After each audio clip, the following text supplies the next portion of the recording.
programs or asking parents to fund those extracurricular activities? Mr. Anderson. Well, yeah, certainly we've been through a couple of rounds of budget cuts, and we have tapped into our general fund for some of this stuff. Looking at cutting extracurriculars, I was kind of looking at the numbers. I was going through the teacher's contract, and you know, an athletic coach makes between $3,000 and $4,000 a year, and a teacher on average is about $60,000. So I'm starting to do the math and look at how many different, say, sports coaches we would have to cut, or speech coach, or you know, all these different programs. And we would have to basically decimate everything we have on the extracurriculars just to equal 1 or 2 teachers. So I don't know that that's really going to solve these budget problems. I mean, the big issue is that funding from the state has been going up by less than 1% a year. Our levy has been flat for 10 years. When you do the math on that, our revenue has been going up for over the last 10 years by an average of about 0.8 or 0.9%, less than 1% for that number of years. That's the fundamental issue. We can play around with these other things, but we're not going to get there. Thank you. Mr. Seabrink. This is a great question, and once again, I'm going to look y'all right in the eye and say, I don't have the right answer. I don't know the right answer to this. All I can honestly tell you is, if it has anything to do with a teacher and that teacher's time that it spends directly with the student, that sits on the top shelf and it's untouched. But if it's anything else, clearly we have to be honest with ourselves and we have to look at it. And it could very possibly mean increasing the participation fees for kids that are doing stuff that's outside of the classroom. And by and large, I really honestly believe that the levy, the upcoming board is going to need to do an outstanding job of being very self-effacing with the community, to be out there and to really promote the idea of why the new levy and what it would do for the community. What's the value for the community? Thank you. Mr. Wall. I don't much like the idea of having to cut some of our extracurricular activities. Lots of our students participated in those activities. They get benefits out of it that are not purely academic, but they're very important: teamwork, how to deal with adversity, discipline. There's a lot of benefits to that already. Plus, I think a lot of the parents already provide a lot of funding for some of our extracurricular activities, so the booster clubs. I believe that the Music Boosters of Owatonna just helped fund a part of the music program, as a matter of fact. So we're already doing that as parents. I think if we need to, we go back and ask them to do a little bit more, but I do think it goes back to making the right choices on the money that we are spending, make sure it's spent in the right place, try to avoid cutting back on things that are important to the school overall and to the individual students, and then going back and asking the community for that operating levy. I hate to say that, I hate to do that, but otherwise we're going to cut. Thank you, sir. Things. Thank you. Mr. Wall.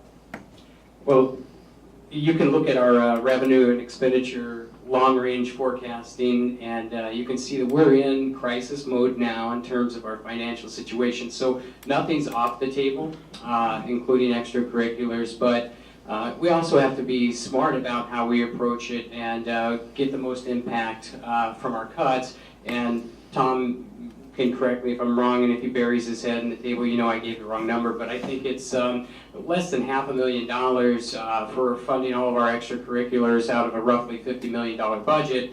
Where are you going to get your bang for the buck? And at the end of the day, it's all a cost-benefit analysis. What are the educational benefits that spill over into the classroom, etc. But you go back to process. The community has to be involved, and they have to set the criteria on how are we going to prioritize cuts in addition to where we're going to focus our energies on revenue solutions, get them invested and behind and support the direction we're going. Thank you, sir.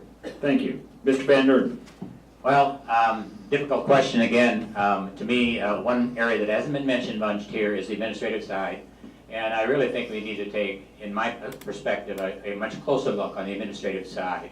And are we overspending in that area as well? And not much has been said about that here. As far as the extracurricular goes, yes, I'm very concerned about low-income people, low-income families being able to participate in the school system's extracurricular activities.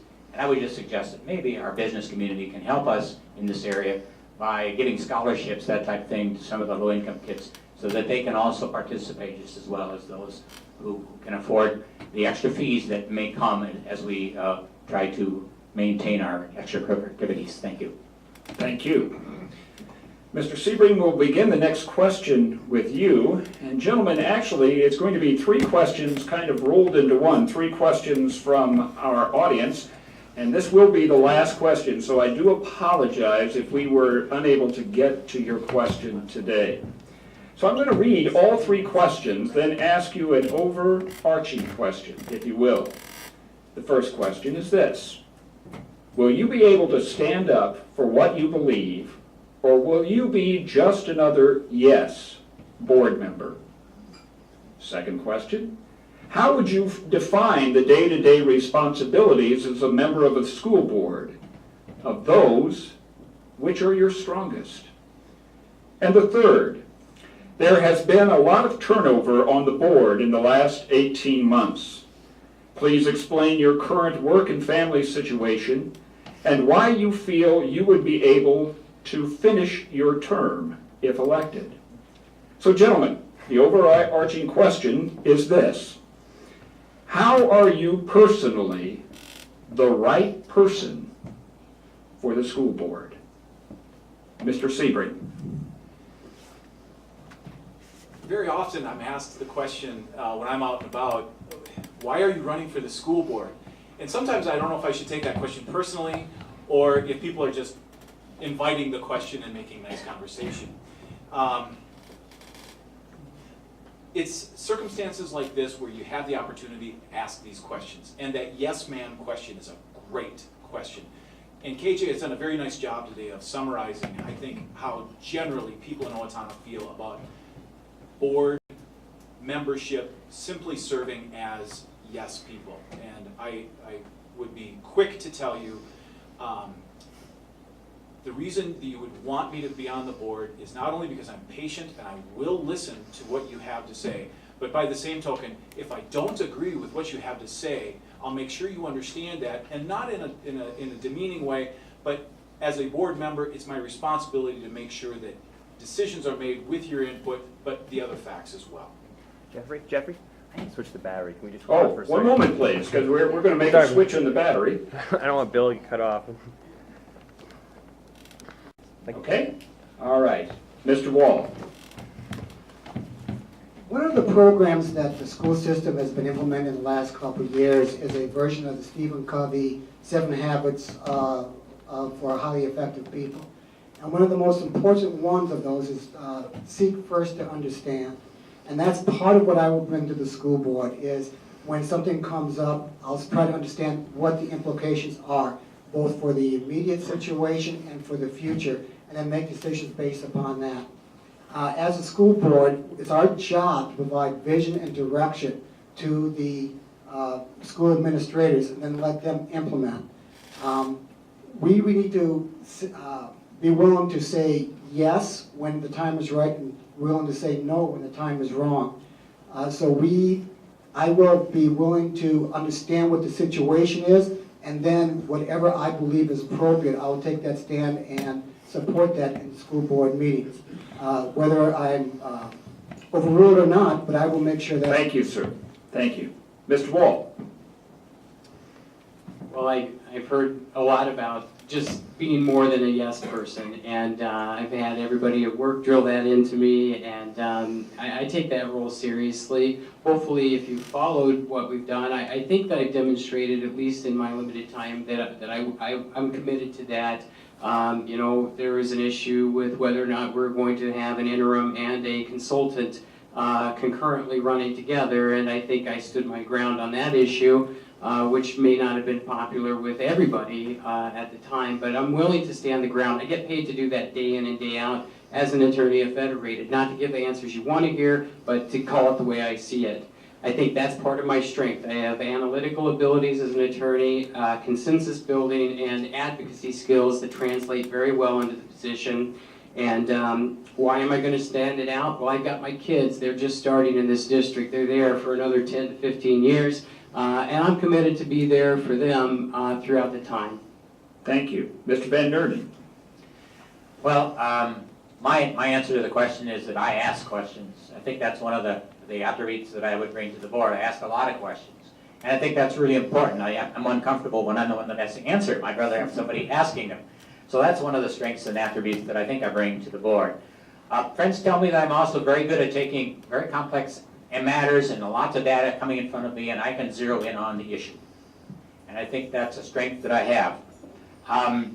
As far as my term, I'm retired, and I have lots of time on my hands that I can do the studying and the research and develop the questions that maybe need to be asked of the district. So I would intend to finish my term, my 4-year term, simply because I'm retired if elected. So those are my strengths. I see. I also have a real good understanding of financial stuff, and also I'm very good at problem solving. Thank you. Mr. Anderson? For me, personally, I tend to listen first. I'm much more of a listener, try to gather the facts, and then use that to make some evaluations. I certainly don't hesitate to stand my ground. I think my wife would certainly attest to that more than she wants me to. I'm also a soccer referee, so I make the call, and I know that I have to stand by that call. It's the same thing on the school board. You make a decision, you have to stand by it, whether it's necessarily popular or not. Certainly this year, we've had quite a few decisions where it wasn't a 7-0. We had a lot that weren't 7-0 decisions. And during the course of the discussions, certainly I don't hesitate to explain my position and try to back it up with some solid information as to why that's what I'm thinking.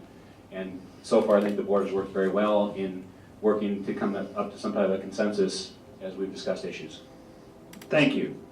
We've come to that portion for our closing statements, and we are going to begin with Bill Wall and then go to Mark Sebring. And the reason we are going that direction is because we want to keep those two gentlemen together since they are both running for the 2-year term. Then Mr. Anderson will come to you, then Mr. Van Nerden, and KJ Wall, we will end with you. So at this particular point, we will turn to Bill Wall for his closing statement. The next couple of years are going to be very difficult to be a school board member. We're going to be called upon to make some very difficult decisions, not all of which will be popular with the community, but you have to make those decisions in order to keep the school system going. I think what I'm going to bring to the school board, if elected, is that I will seek to understand what the issues are. I will seek input from the community. I've had a lot of people talk to me about different things since they found out that I was throwing my head in the ring, and I've gotten some pretty good ideas from them, including a lot of people who have been telling me they would have supported a levy this fall if it had been on the ballot. Once we understand what the issues are, we need to make decisions. I'm very good at making decisions, and then I stand by them. And once we make a decision as a school board, we need to communicate to our constituents, which is the students and the city itself, as to why we made that decision and what maybe limited us in our decision-making ability.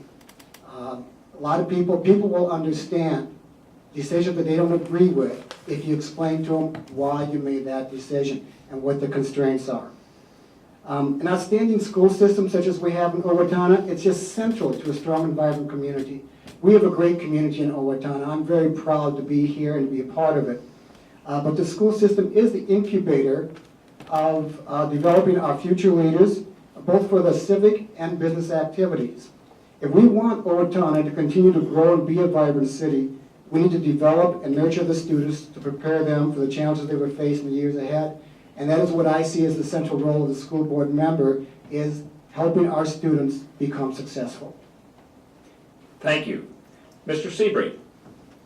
I'm going to end today, and I'm going to end at the same place that I started. I'm from Owatonna. I grew up here, and I made a very conscious and very deliberate decision to move back to Owatonna and raise my kids here.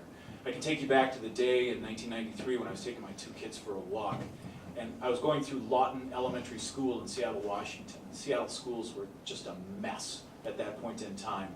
And I said to myself, what am I doing? Why am I here? And I wanted to move back to Owatonna. And Barb and I set the wheels in motion to come back to Owatonna. And I couldn't be happier that I've done so. We're very fortunate. We're very unique here in Owatonna that we have an economic climate that, and you'll excuse my way of phrasing this, but we have an outstanding blue-collar environment, we have an outstanding white-collar environment, and we have an outstanding agriculture environment. And I think that the educational system that the Owatonna school system provides, that helps and fosters and nurtures those three economic engines,